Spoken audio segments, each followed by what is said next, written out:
Alright, so let's get started with today's class. So the plan today is to move on from the very basic cryptographic primitives that we saw last time, one-way functions and so on. What happened? Okay. So moving on from the basic things that we saw last time to something which was a really important discovery in computer science, and that is the notion of public key encryption.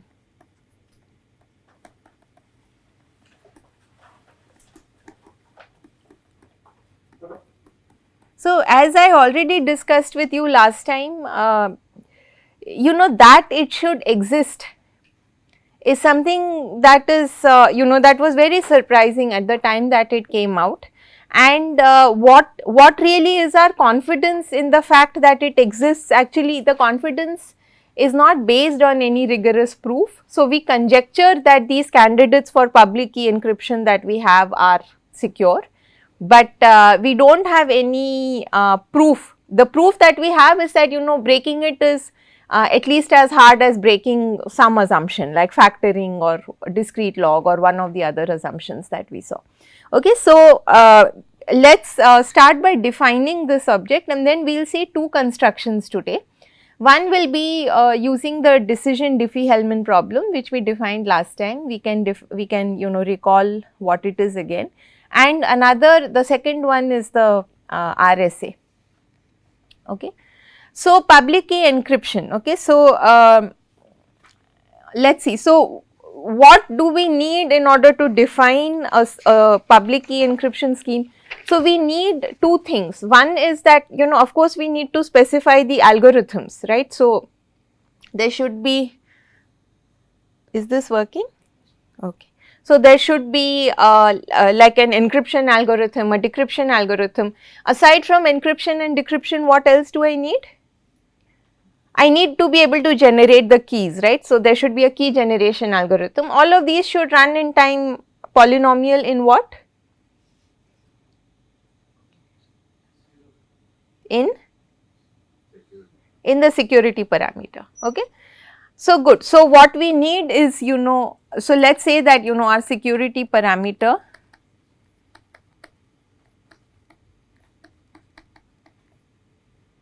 is denoted by lambda.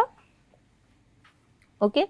So, now what I need is like a key gen algorithm, also often known as simply the setup algorithm. So, this will take the security parameter in unary for the reasons that we discussed last time, right. And what does it output? It outputs a public key and a secret key, right.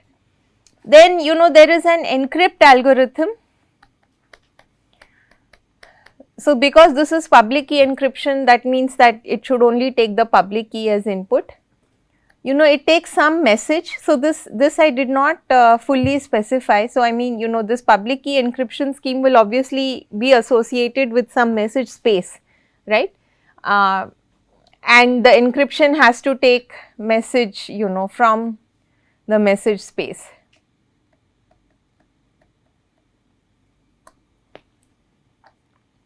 Okay, and what should it output? Well, it should output some ciphertext, which we call CT.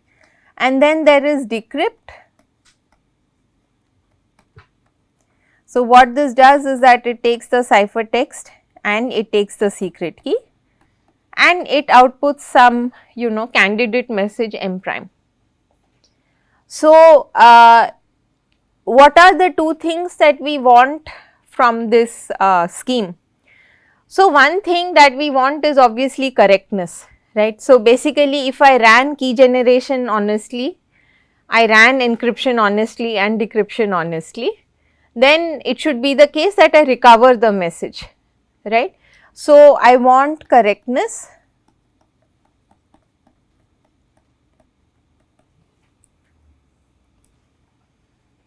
right. I won't write it in full formality, but the basic idea is that if keygen enc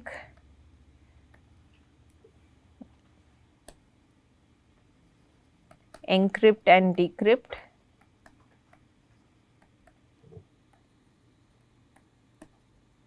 run honestly,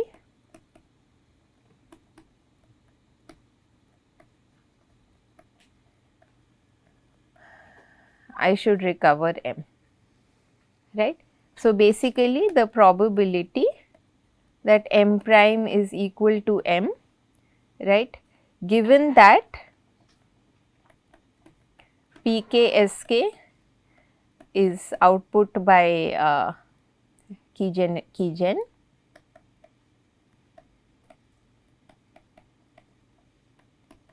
CT is output by encrypt, and M prime is output by decrypt.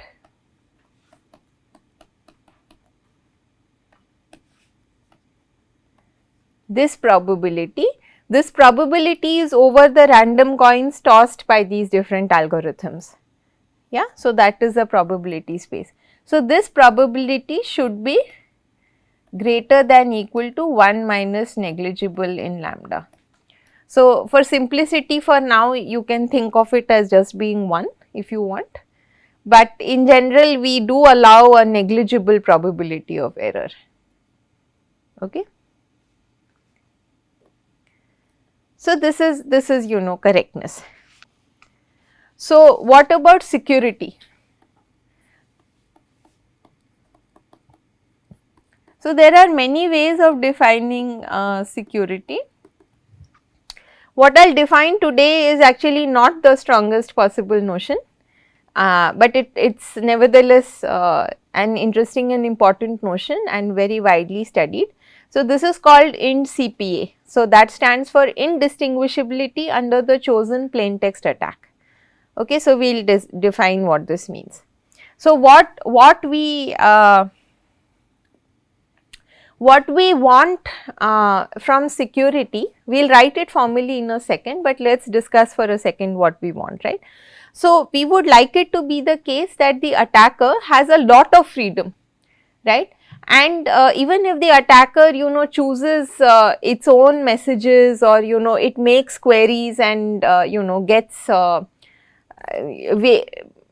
so queries, I guess, I am sorry, in the public key setting queries will not make sense. In the secret key encryption setting, you can also allow the attacker to get ciphertext for messages of its choice. So, basically the intuitive way of thinking about this is that you have an attacker on the scheme, right. You would like to give this attacker as much information as possible, right. So, for instance, in the public key setting, one of the things that you could allow the attacker is to ask for decryption queries. So, what this means is that maybe I have just seen some ciphertext.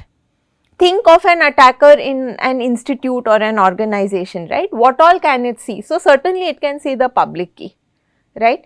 It may be able to see ciphertext generated by other people, not its own, because its own it anyway knows what is inside it. But let us say one of you generates a ciphertext, and let us say I am the attacker. Maybe if one of you sends a ciphertext to somebody else, maybe I can talk to that person and get a decryption of that ciphertext. So, to model such kinds of attacks, what we allow the adversary in the security game is some kind of access to an oracle. We say that okay, in the secret key setting, because you yourself could not have computed a ciphertext, maybe I will allow you to get ciphertext for whatever messages you want. Okay, now in the public key setting, this particular oracle does not make sense because it is a public key scheme, so I can myself encrypt everything, but there may be a decryption oracle makes sense, that maybe as an adversary I am given access to some oracle that decrypts for me the messages that I choose. Does that make sense? And the idea is, so what I am saying is a little bit more general than just security of PKE, that too just in CPA security. You will see the definition is actually weaker than what I am saying. But what I am trying to get at is that what would you like in a definition? You would like the attacker to get whatever information it likes, okay, and you would like it to also be able to choose messages of its choice, right? And so now if as the attacker I choose my two favorite messages, okay, M0 and M1, and I ask you for a ciphertext for any one of them. So the only thing I do not know is the bit. You will choose a random bit and give me a ciphertext for either M0 or M1 depending on your bit, okay. The only thing I do not know is this bit. This bit I can guess with probability half, right. So we will ask that if the attacker can guess with probability non-negligibly more than half, then the attacker has broken the scheme, okay. So this will be the idea in general for defining security, okay. Now in terms of int CPA, as it turns out in this particular definition oracles will not come into the picture, but so let me write it for int CPA PKE and then I can discuss a little bit more, okay. So an encryption scheme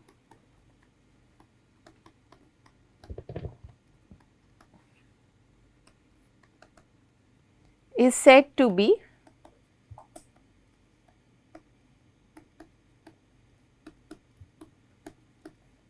int CPA secure. So this is indistinguishability under chosen plain text attack if and only if no PPT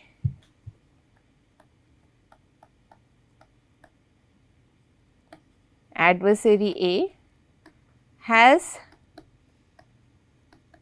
non-negligible advantage in the following game.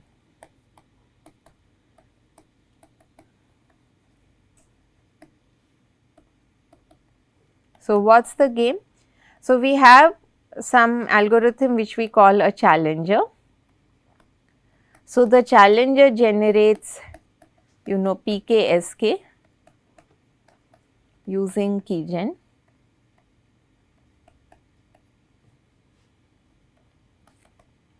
and gives PK to A.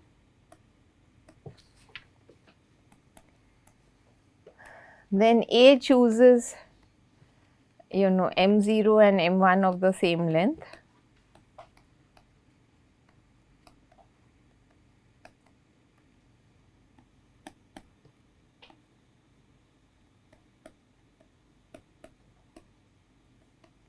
Then the challenger chooses B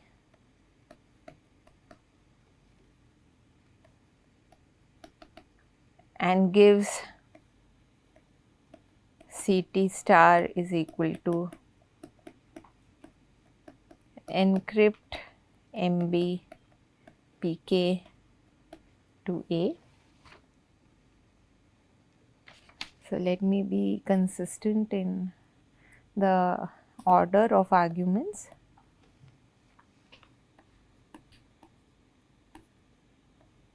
And then A outputs B prime in 0 1 and wins if B prime is equal to B.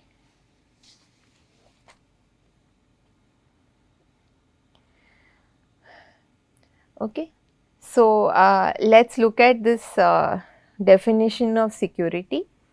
So you can see that this is already an example of a sort of a an interactive type definition. Okay, so here it is not just a question of giving the adversary a bunch of things once and for all and then saying, okay, now you distinguish.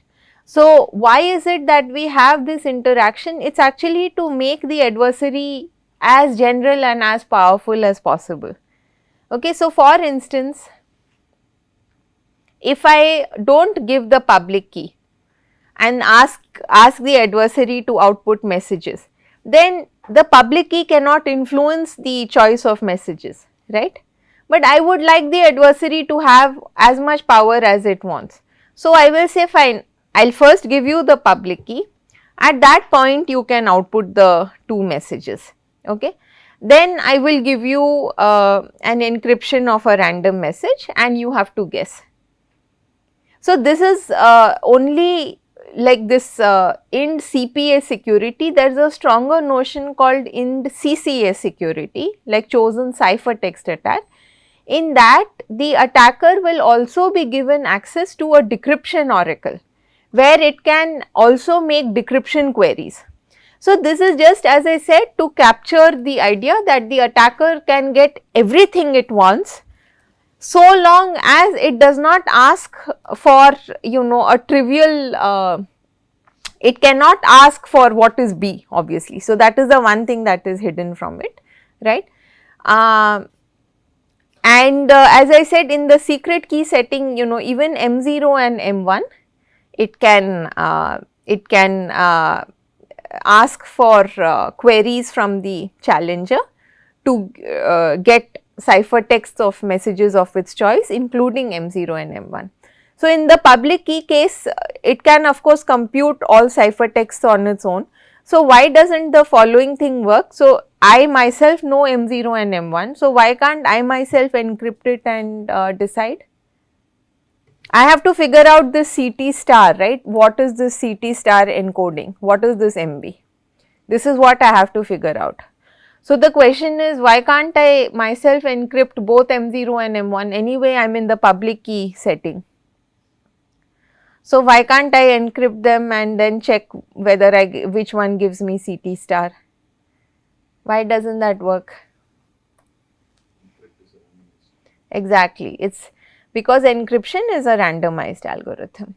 So, as I was saying, in the symmetric key case, even if I ask you for encryptions of M0 and M1, no problem, I am allowed to have that information, okay.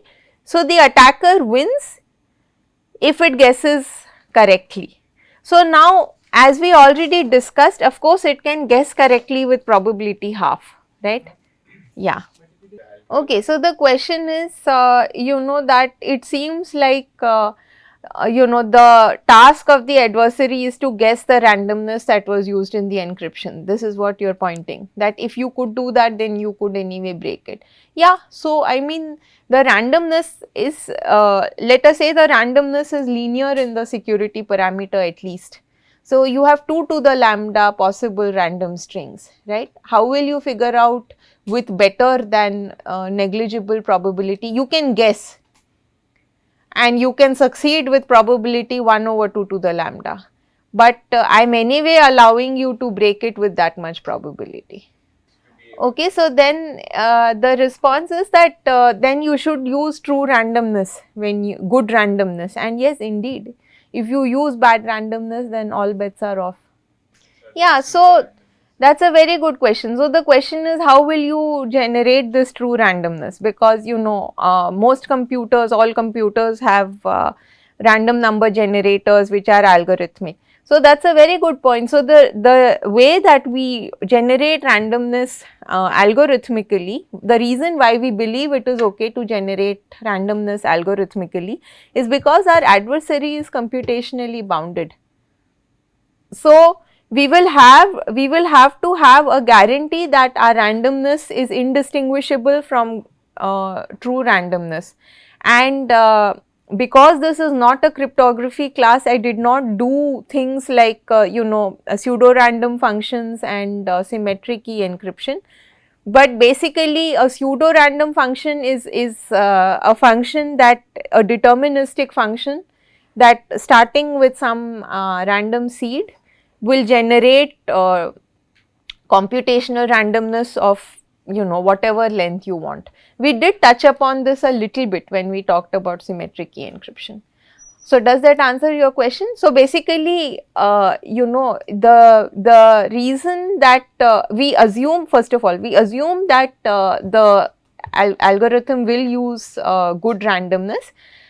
So, when we develop our algorithms, we will just say sample R from this space, okay. Now, what is implicit there is that when you implement it, right, you may not have a fresh random string, you may be generating it computationally, But in that case, you will have to have a guarantee that however you generate it, it is indistinguishable from true randomness.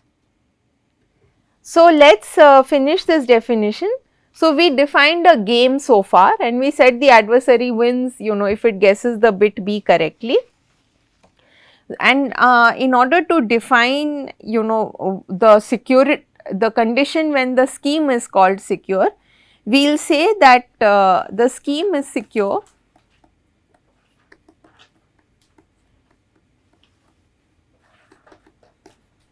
if A cannot win the end CPA game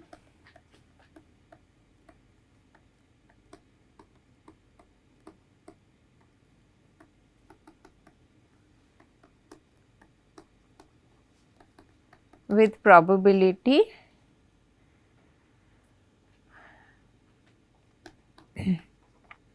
non-negligibly better than half.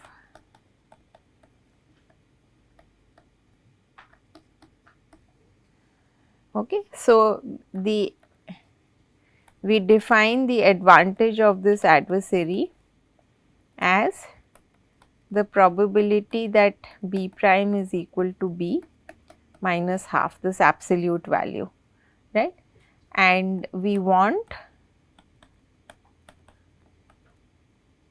the advantage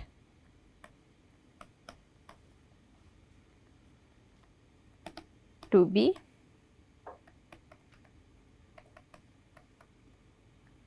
negligible in lambda. Is it clear?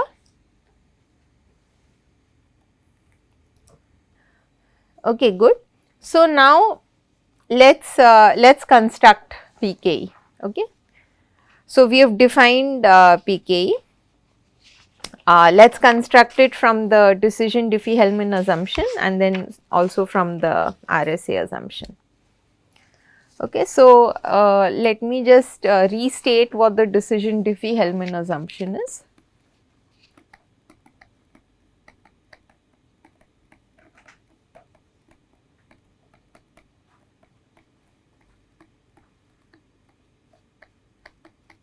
So this is a really nice assumption which has been used a lot.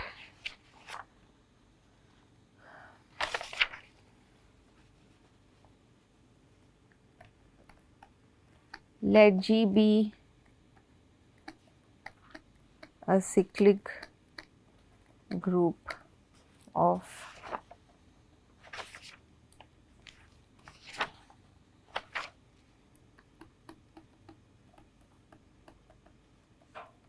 prime order Q which is greater than 2 to the lambda. Then the DDH assumption holds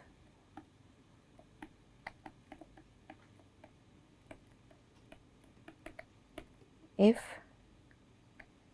the distributions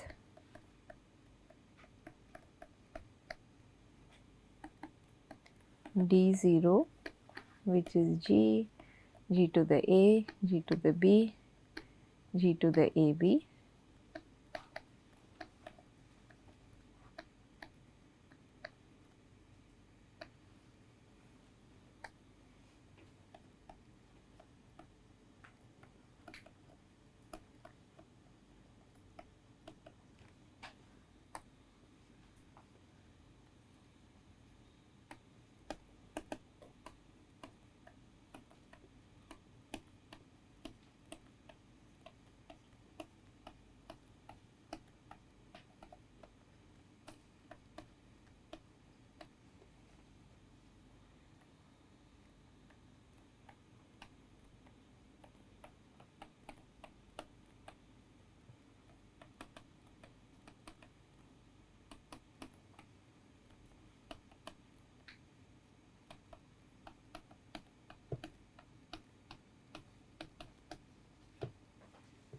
Yeah.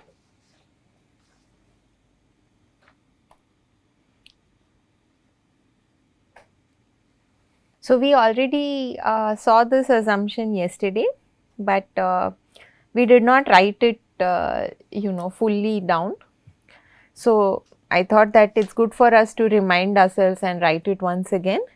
Okay, so everybody remembers this assumption. Okay, so I have g to the a, g to the b, and the question is to distinguish g to the ab from g to the c, where c is random. Okay, so we saw the Diffie-Hellman key exchange protocol based on this assumption last time.